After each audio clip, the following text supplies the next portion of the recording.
Ito po si Kapunan na sikat po na, abogado ng mga artista. Marami na ipanalo 'to sa mga artista, eh, 'di ba? Siya po ay nagsalita dahil binabanatan niya po si VP Sara. Actually, mukhang 'yan yung script nila ngayon, eh, 'no?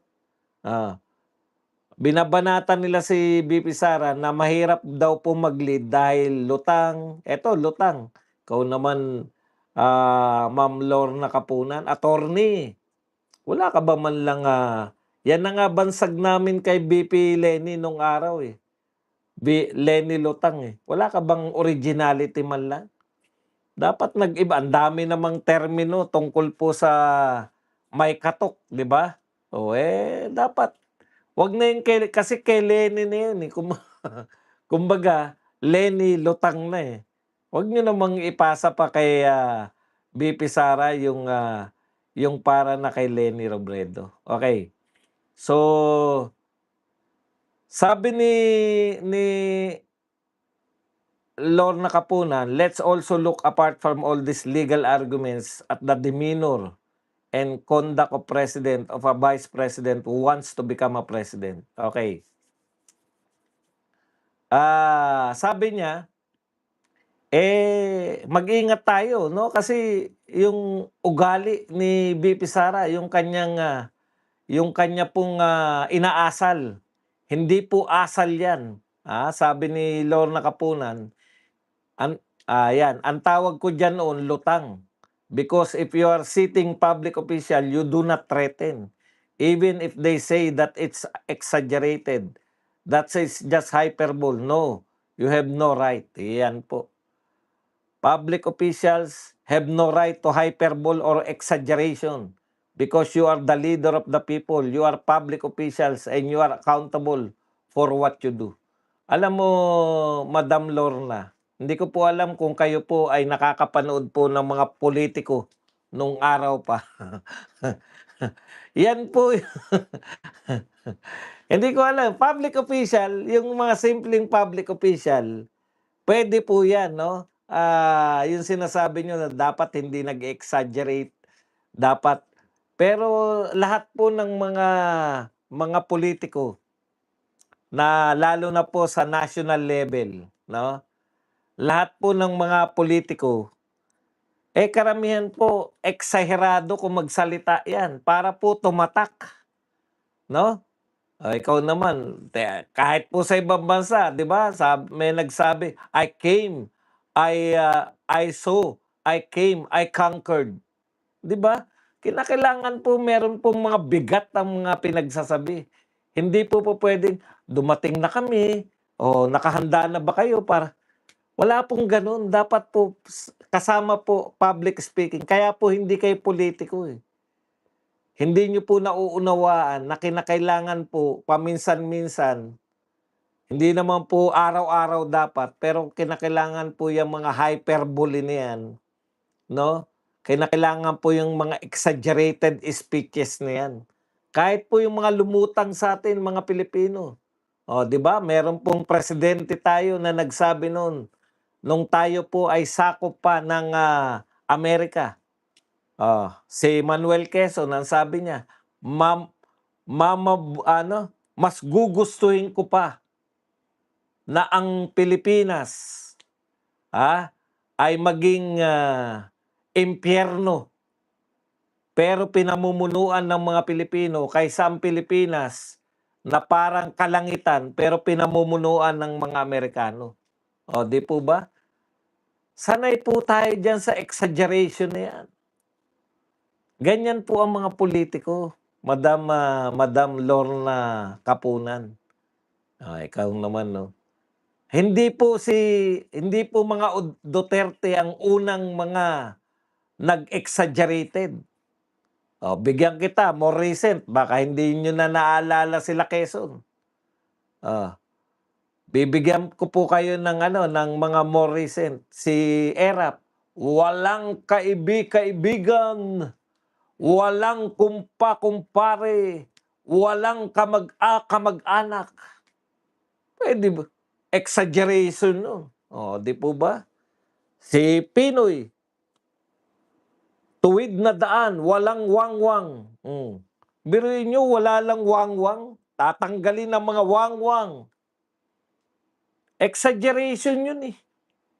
Kinakailangan po yan, puwede bang tanggalin mo yung mga wangwang? Hindi po kabaliwan yung napaka-normal po sa pulitika niyan. Hmm. Kaya lang may kakaibang touch yung mga Duterte, di ba? Katulad si Tatay Digong, "Pag ako nanalo, PI kayo, papatayin ko kayo." Effective. PI kayo 'pag hindi niyo tinigil yang kalalaglag ng bala, ipapakain ko yang bala na yan sa inyo. Oh, effective. May nakita na po ba tayong, ah, may nakita na po ba tayo na mga leader na ay si Tatay Digong, may nakita ba kayong pinakain talaga ng bala? Pero natakot po siya, eh. Mas mahirap naman, Madam Lorna Kapunan, na totohanin ni Tatay Digong. Pero sa salita pa lang, epektibo na po yung gano'n. Gano'n din po si VP Sara, 'di ba? May nag-aalala sa kanyang, kaligtasan, hindi po siya nag-threaten. Yung mga yung mga, ah, follower niya na nag-aalala, oh, nag-aalala kasi yung mga follower, eh, kasi may death threat siya. Biruin niyo pinagpapatayan siya ng ilaw doon sa may opisina ng kanyang kapatid sa Kongreso, pinagpapatayan siya ng ilaw. Vice President 'to ng Pilipinas, at sinabi niya po na may death threat siya. Tinatanggalan siya ng mga security details. Oh, kaya niya po nasabi 'yun. Normal po 'yun. Ngayon, sa usapin po na gusto niyo lang palabasin, una kong katanungan, bakit pinalalabas niyo na kinakailangan na mag-psychological test? Hindi ba pinagmamalaki niyo na napakalakas ng kaso niyo laban kay VP Sara? Kung napakalakas ng kaso, bakit kayo ngayon nagre-resort? Narinig ko na kay Chua yan, narinig ko pa sa inyo. Eto na po ang dala-dala ng mga trolls ni BBM at ni Martin na magpa-psychological test daw si VP Sara. Akala ko malakas ang yung psychological test po para po sa 2028 na yan, eh. Sumuko na ba kayo? Alam niyo na ba na hindi hindi papasa sa Senado yang inyong impeachment? Kami alam namin na hindi papasa yan sa Senado.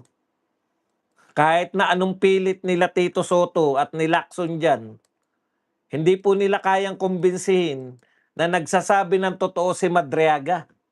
Ayan ang pinaka-main witness nila, eh. Hindi nila puwedeng kumbinsihin yung mga senador na si Trillanes ay may kinalaman, na siya ay saksi talaga. Hearsay lang yan, eh. Yung mga sinabi lahat ni Trillanes ay hearsay. Kasi po, sinabi lang sa kanya, eh. Binigay lang sa kanya. Hindi po talaga. Ang mga testigo po na nakita ko before, yan po yung mga nakaharap. Naalala ko si Erap noon, pinagbintangan siya na siya si Jose Pidalba. Jose Velarde. Pidalba o Velarde? Jose Velarde, di ba? Oh, yung nagbintang sa kanya, nakaharap nung pumirma siya na Jose Velarde. Yung ganong mga testigo po, para ka mag-testify na makatotohanan yung mga papeles na yan, kinakailangan saksi ka talaga. Is either ikaw ang tumanggap niyan, kung sinasabi ni Trillanes na yan ay bigay ng drug lord, it's either na siya yung tumanggap o nakatunga nga siya noon habang inaabot o siya yung gumawa ng cheque, di ba?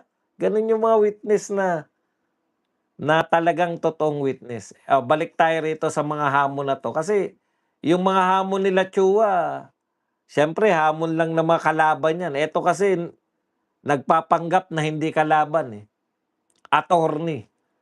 Alam mo madam, unfair naman yan kung ang pipilitin niyo lang test ay si VP Sara. Matagal na po naghahamon si VP Sara. Lugi pa siya. Sabi ni VP Sara, payag ako diyan. Magpapa-psychological test ako at magpapa-drug test pa rin. Pero si BBM, sabay kami.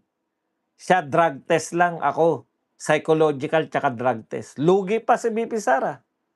Bakit hindi po nyo inaaya? Eh samantalang kapatid po ang nagsabi na si BBM ay addictionist.